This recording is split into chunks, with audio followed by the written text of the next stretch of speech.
morning. Good morning, Kim Goldman. That was quick. I'm actually sweating. Why? Sweating. It's Southern California, but it feels like Massachusetts. Isn't it really Because humid? it's humid? Oh, Yeah. But Would you like me speaking to of fan you? hot, Oh, that was a good segue. Lee Keckner is in the house. Woo, woo. Yes, that's pretty much the energy of the whole show, just like that. I heard you say hot, and I was like, gosh, I hope she intros me now, so thank you for that. Oh, you're very, very Yeah. welcome. And normally when I talk about hot, it's because I'm having flashes, but it's all good. You're actually hot.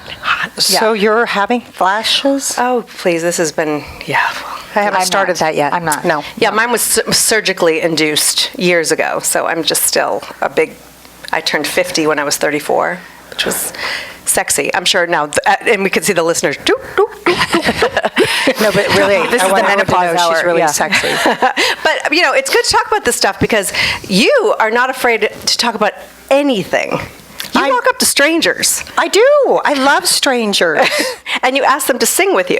I do. They're called stranger duets. Which is appropriate. Thank you. And I have a ball doing it, and I have found that it is a wonderful way to connect with strangers. Right. Because they feel kind of put on the spot and embarrassed and a little vulnerable. Right. And then I try and support them a little bit, and sometimes they tell me to get the heck away. Yeah. And sometimes they say, sure, I'll sing with you. I love that lady in the car, and you sang Feliz Navidad. I have something wrong with my brain that I can't remember past about 5 minutes. So You were sitting in the car and she was walking by or something, and you pulled up to the window. Yeah. Would you But if come you'd over? like to Yeah. sing a duet with Lee Keckner today, you can call 661-298-5487. Oh, my and say, gosh. I want to sing with Lee. And if you do call in, please, which I hope you do, make sure you have some sort of an idea what you want to sing, because that is one of my downfalls. Is I say to someone, would you like to sing? And they're all nervous, and they're like, all right, what? And I go, I don't know. But I love your choices. Like the one I saw recently was with the guy who said no, was Tie a Yellow Ribbon. Yeah. That's a great song. That popped in my head. Although and I I'd missed be going Tony like da Orlando. da da da. Like that's how it, Wait, that's the wrong That's the wrong song. rhythm. That's easy. Tie a Easy Go by yellow Bobby ribbon. Sherman. I don't know. Where did I go? Tie a yellow Ribbon round the old Oak tree. Yeah.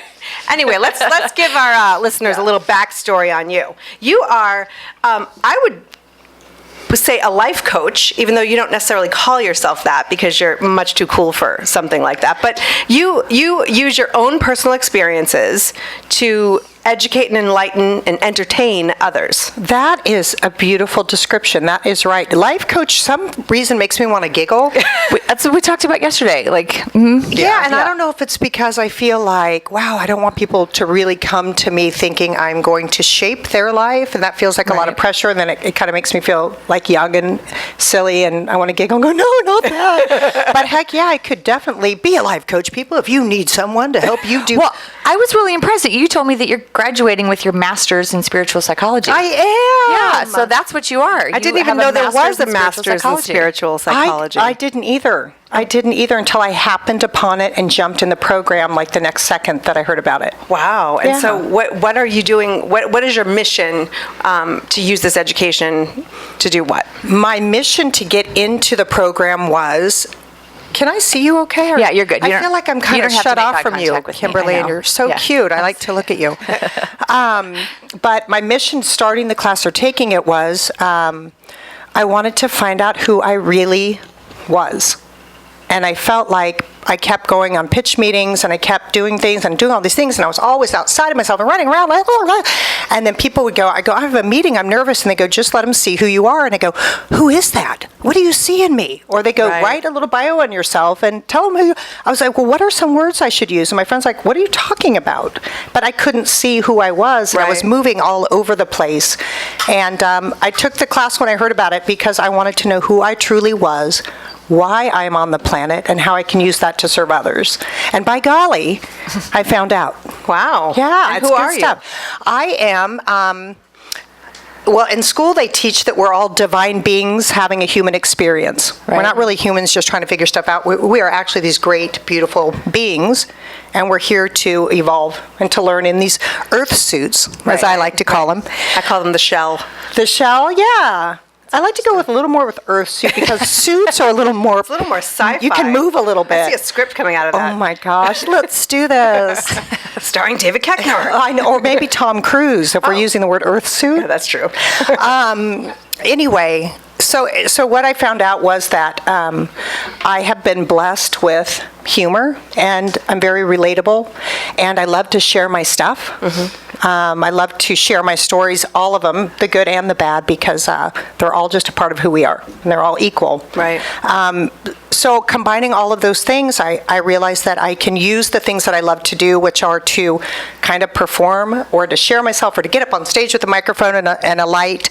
And as I speak about things that I have learned and healed from or gone through or struggling with currently, it kind of liberates other people to realize, A, they're not alone, and B, that it always gets better. Right. And no matter what or how heavy it is, you crawl out and you can still have everything that you want. So when you were younger, I mean, okay, so David Koechner is your famous actor, comedian husband who you met, I don't know, 15? About 18 years ago. Okay. So before you met David, were you this, like, out and wanting to be everything out loud, or were you a little bit more, like, where were you then, and did your relationship with David kind of bring this out of you? So I was a wild one.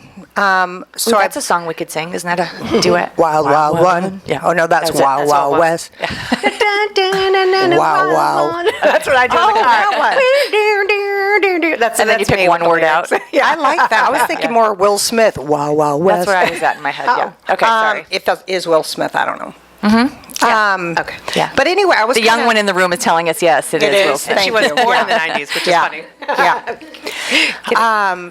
When you said the young one in the room, were you referring to me Yeah, or? you looked like we don't have to disclose age. I mean, you're welcome to. I'm You almost 50. look stunning. I can't wait to go to the party, so Yeah. write It's that going down. to be in Cozumel. Yeah. Oh, even more. I want to go for a week in Cozumel, on March 25th to April 2nd. Mark it down. Broadscast is All going are well. Your welcome. people. birthday. My birthday is March 14th. Oh. But March 25th is my kids' spring break. Okay. I thought for a second you were an Aries for a minute, because we both I'm we Pisces. share a maiden name. Yes, Morgan. we do. And so I thought for a second you were. And we both 'cause have April mothers, 2nd is my Janice Morgan. Yeah, isn't that That's crazy? the weirdest thing. I don't think I've met any other Janices besides Janice Dickinson, who was smoking hot. She was, or Wasn't she, or Yeah. is she? She I'm is. I'm not really sure. Policewoman. But Yeah. both Janice Morgans were, crazy. Anyway, Yeah. back to you.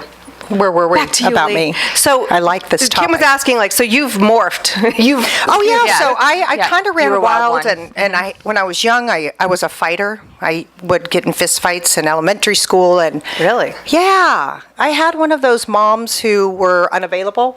She was mentally ill, and she was an alcoholic, and then she kind of got on some prescription meds and spent most of my childhood in her bed with the door locked. So I just started to. You were angry. I don't know that. More, I was very resilient, and I kind of created this like Supergirl persona where I didn't need her, and I was going to survive regardless of. Right. And I went out and became this like tough ass, if I may. And I kind of lived that fast running, always kind of lifestyle all through college in the streets of Hollywood, kicking it and partying and making out. And by the time I turned 30, I was like, I'm worn out. I'm tired. Right. Right. And I literally, I've been on this kind of spiritual like awareness path in the last few years, but I've realized that I have been a seeker of what in the heck is this really all about since I was little. Right. That's just a sign that we have 2 minutes. Oh, okay. I was You were like, saying peace, peace. You man. don't have to worry about a thing. The guy with the dreadlocks back there just kind of threw out a peace sign. I was like, what, you really liked what I said? What happened over there? But anyway. He likes every segment. He'll throw you a peace if I sign. get 2 fingers, I'm doing all right? Yeah, exactly. Or I have to hurry the heck up. Yeah. One or the other. If you get one, it's a whole different ballgame. So anyway, I realized that I've always kind of been on this seeking what the heck is really going on and what's it all about, Right. while I'm enjoying what's right in front of me. So when I met David, I was kind of this super tough, hard shell, I don't need anyone. And then I met him, and I literally met him on an airplane. And when I looked in his eyes, I was like, oh my gosh, hi. Yeah. You're here. Finally, I've missed you so much. And I knew it was my husband. Wow. And from that moment on, I think my shell started to crack and my armor started to melt. And I know we have to go in 2 minutes, but I got a great story about what the heck happened there. No, we have 1 minute. It's okay. I'm doing the signal back now. Okay. Got it. Yeah. No, Yeah, you don't worry about a thing. We've got it. Okay, Yeah, we girls. don't always listen to Peter. I'm going to try not to.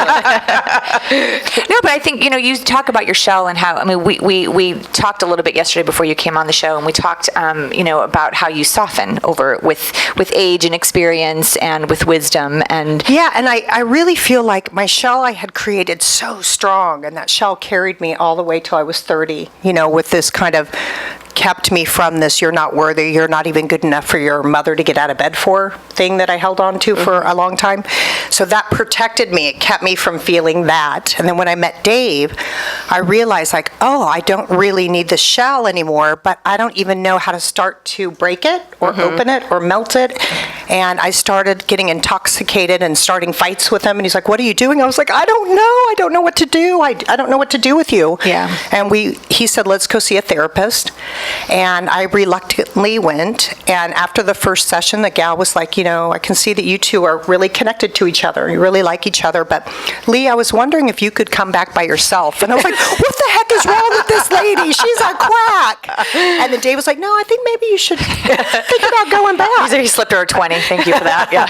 And I did. I went back, and I remember the first time I went in, I said, well, I've got nothing to talk to you about, but things are great. Right. I'm from a Brady Bunch family, and my mom's quirky, and my dad's, And she was like, And she asked me one thing, and I can't remember what it was, but literally it took my breath away, and I started bawling. And I couldn't stop crying. And I was grabbing for napkins. And then the next time I came, I was like, everything's great. And I started bawling with one question. And then I said, am I ever going to be able to talk? And she said, let's double up twice a week. And I went twice a week to cry. And then finally, when I could start talking, she was like, you have 30 years of crying. I never really cried. Right. I held everything. She was like, you have 30 years of crying to do. And then we'll start getting through what this is all about. Wow. So that's actually a good segue. So after the break, we're going to get that one question to make you cry in here, just for old time's sake. Yes. But that's where I don't remember. We're going to have to manufacture it. And we also have some broad topics coming up later in the show. So stay tuned. We'll be right back. Welcome back. Before we get back into it real quick, on our website this week, today is the very, very last day to go on broadscast.com and enter to win a Hungry Girl prize pack. And we also have those controversial trophy tees from Target that everyone's all crazy about, and you can win one of those as well. Can I ask really quick why there? I don't know why it's controversial, that T-shirt. Because people... Well, apparently you didn't listen to our show last week. I'm so sorry. I was out of town that day. She was on the lake. Right. Because it says trophy, and they think that, it's... a woman is only a trophy wife and she's not her own. It was in the bridal. It was like in the Mrs., like the bride section, and they said Team trophy, bride. and women feminist groups thought it was offensive to women to only be called trophy. So I would trophy love wife. to be called a trophy So wife. I bought. Yeah, I bought that's what them we out. said, yeah. I bought them out last week, Okay. and I drove to Northridge to get them, and now we're giving them away. Oh, neat. Yeah, I saw a That's my picture of big- you in it. Oh, Everyone my wants big Jackie. Nina, They don't even Nina. want the shirt. They just want Jackie. I want Jackie, too, in this shirt. Right. So if you're just joining us, we have Lee Keckner here with us. And by the way, on your website, which what is it? Absolutely. Leigh. Thank you. There's a section that you have all these words that end with your name, Leigh. Like Your Your name is an adverb. Yeah, I love it. I have to tell you what, guys. When I was born, I got the name Lee, and I kind of looked like a boy, and I was a fighter. So everyone thought I was a boy named Lee, and I was like, why the heck did you give me that name? I don't like it. It means meadow. Like, everyone else has cool names in our family. Mine has, no lineage. What is the deal? I don't like it. And then I started, doing stuff, and I realized it's the best name because you can put it at the end of family. Right. Sisterly, friendly. Yeah. And you can do segments with your name, and how great is that when I actually brand my name, which I'm doing right now. Yes, but your name describes an action word. How cool perfect is that? But You're I like haven't an thought adverb. of it like that. I did hear you say adverb, and I forgot what that meant, but that's right. Well, adjective Wait, isn't adverb the describes one that a ends noun. in an ly? Yes, because it describes an action word. Right. An adjective describes a noun. An adverb So describes now we have the grammar hour verb. of the show. And yeah. action is one of the most important things we can Exactly. do while we're here. Exactly. Is taking action. Exact. I did there? Leigh. Woo, capital L. I'm just going to be over here slowly getting all of this. Kim's Yes. cute. Now I wish I weren't pretty named much- Jackie. What? All right. whatever. Kimberly, I have Kimberly. That's my full name. that's true. I'm going to steal your Just- stuff. No, that feels uncomfortable. Awkward. 661-298-5487. Facebook on Broadscast. Twitter at Broadscast Show. Broadscast. Is Sure, that yeah. kind of hard to say broadscast, or you got it down? It is at the beginning. Yeah, And then you kinda can hard never for me. say broadcast again after that. Broadscast. Right? Right. You should go to say, oh, it's on the TV broadcast. Right. And I noticed that we get, if you actually Google it, we come up, obviously on the first page, but then you get a lot of people who are just making typos. A lot of like broadcast, Yeah. That's okay. We don't mind typos. But for right now. my goal in life is to have Google correct broadcast and say, did you mean broadcast? Oh my gosh, did you hear that, universe? That's her goal in life. It's not We're too gonna big, is manifest it? it. No, that's not too big. We're manifesting. So let's talk about manifesting, because you live in that world of making things happen for yourself. How do you do that? Yeah, I mean, how I do it, or I'm going to just say, like, when you're really clear on what you want, and you set a clear intention, and you walk towards it every day, it manifests. There's nothing that can stop you from having that except yourself, or Right. your brain, or your ego, or your old story that who do you think you are to have it? But it's literally can be that simple. And I think a lot of times with the spiritual world, everything seems too big, or you can't get it, or anything like that. But Right. what I love how I present things in my workshops too is they're little tangible tools, little joy nuggets that you can actually do, and they're like little 3-foot tosses as opposed to something big. We were talking yesterday that Right. when you do something that's kind of small and feels easy to do, it helps move you forward. Right. Yeah, that's kind of how I am too. I mean, I'm not like a big lofty kind of girl. I mean, this is where I think Jackie and I work nicely together, because Jackie's got the big, great ideas. I'm not a visionary type person. I'm like, We need to change that. Well, but it's twofold, because I'm very practical, and I'm very logical. I'm very realistic, and so I'm like baby steps to the big picture. I can't. Part of it, and these are excuses. My life has been a series of things that have just happened, and so happened to me, and I'm trying to not be the recipient of my life anymore. Yeah. And so I'm learning how to think future. Yes. A lot of things happen in my life that have sort of clouded what the thought of future is, because Yeah. my future hasn't really been mine to have for a long time. So I'm trying to redesign that, and so I can't yet totally break the cycle of the little baby steps. Like, I'm practical. I'm like, okay, you got to get A to B to B to C. I don't go from A to Q. And practical, I think, means making decisions that benefit you. Yeah. And not being too wild or crazy or outside the zone. But I don't think practical means holding yourself back or being safe, kind of closed off like that. Yeah. So I think practical is a great thing. I think when you have a vision, Yeah. and it's grand, because we are not here to be small, we are not here to be comfortable, we are not here to sit and wait in line and be practical. We are here to find out why we're here and live fully in that. Right. Fearlessly. Because I think that each of us were put on this planet at this time, in this moment, for a specific reason. And we get so muddled by the day-to-day that we forget why we're really here. Well, and I was just thinking that I think for such a, and we can finish after break, because I'm getting the stop it. I have been in like react mode for such a long time that I haven't stopped to take a breath to really, and Jackie and I talk about this a lot. I mean, when I was growing up, I always knew I wanted to be a psychologist. From the time I was 6, I knew that's all I ever wanted to be. I have artwork for my office. I mean, I purchased that when I was a little kid, and then things happened in my life that stopped me from having that goal, and I just haven't really been able to sit and like think, how and what do I see myself? And then I started to, and I'm putting all those things into place now. It's just, I'm in my 40s, and I'm now doing that. And so, But aren't you a psychologist, or aren't you helping people in counseling and doing therapeutic I work? am, but I'm not a psychologist. So you're doing the work regardless of the title that you've been given. Right. Okay, so what I would just like to throw out to you is your whole life, you decided what you wanted to be. You created a life that gave you so much material Right. to work with. So when you go to work with these kids, you are compassionate, and you get it because you've lived it. Right. So you actually knew what you wanted to do.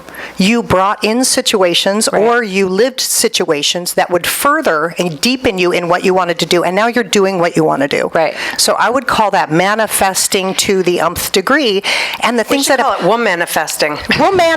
woman's manifesting. No, but the point, I mean, We have to go to break, so hold that thought. right, all right. We will be right back with more.